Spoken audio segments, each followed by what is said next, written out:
ఇది చెరగని ప్రేమకు శ్రీకారం, ఇది మమతల మేడకు సాకారం,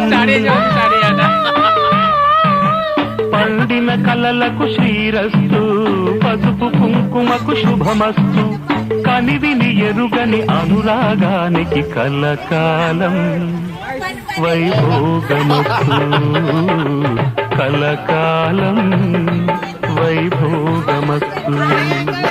ఇది చెరగని ప్రేమకు శ్రీకారం,